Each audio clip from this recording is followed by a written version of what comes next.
بسم اللہ الرحمن الرحیم۔ السلام علیکم۔ میں ہوں آپ کا دوست جہانزیب سلیم، ایک نئی ویڈیو کے ساتھ آپ کی خدمت میں حاضر ہوں۔ جناب، آج ہم جس بارے میں بات کرنے جا رہے ہیں وہ ہمارا ٹاپک ہے مینڈک۔ جی ہاں، مینڈک، جس کو اردو زبان میں مینڈک کہا جاتا ہے جبکہ انگریزی زبان میں فراک کہا جاتا ہے۔ اس کے بارے میں ایک نئی تحقیق سے ثابت ہوا ہے کہ مینڈک کی زبان میں اس کے اپنے پورے جسم کے وزن سے 3 گنا بڑی چیز کھینچنے کی طاقت ہوتی ہے۔ مزید ویڈیو شروع کرنے سے پہلے اگر آپ لوگ ہمارے چینل پہ نئے ہیں تو ہمارے چینل کو ضرور سبسکرائب کریں اور ساتھ دیے گئے بیل آئیکن پہ ضرور کلک کریں تاکہ آپ کو ہماری لیٹسٹ ویڈیوز ٹائم پر مل سکیں۔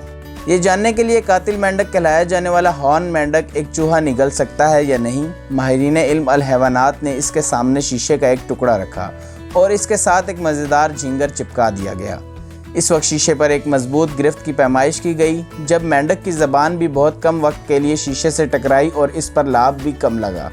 سائنٹیفک رپورٹ نامی جریدے میں شائع مطالعے کے مطابق مینڈک کی زبان کا عمل کسی چپکنے والی ٹیپ جیسا تھا۔ تجربے کا انعقاد کرنے والی جرمنی کی یونیورسٹی آف کیل کے ڈاکٹر تھامس کا کہنا ہے، یہ پہلی مرتبہ ہے کہ ہم نے مینڈک کی زبان کی چپکنے کی صلاحیت کو ماپا ہے۔ دلچسپ بات یہ ہے کہ یہ بہت تیزی سے کام کرتی ہے، یہ محض ملی سیکنڈز کا وقت لگاتی ہے۔ جنوبی امریکہ میں ہارن مینڈک ایک مقبول پالتو جانور ہے جو اپنے جسامت سے 1.5 گنا بڑے جانداروں کو دبوچ سکتا ہے، جن میں ٹڈے، مچھلیاں، چھپکلیاں، چھوٹے مینڈک اور چھوٹے چوہے شامل ہیں۔ ڈاکٹر تھامس کا کہنا تھا کہ جنگل میں رہتے ہوئے ان مینڈکوں کے منہ میں جو کچھ پورا آتا ہے یہ اسے نگل جاتے ہیں۔ ناظرین، اگر آپ کو ہماری یہ ویڈیو بہت پسند آئی ہے تو ہمارے چینل کو ضرور سبسکرائب کریں اور ساتھ دیے گئے گھنٹی کے آئیکن کو ضرور کلک کیجیے۔ شکریہ، جزاک اللہ، السلام علیکم۔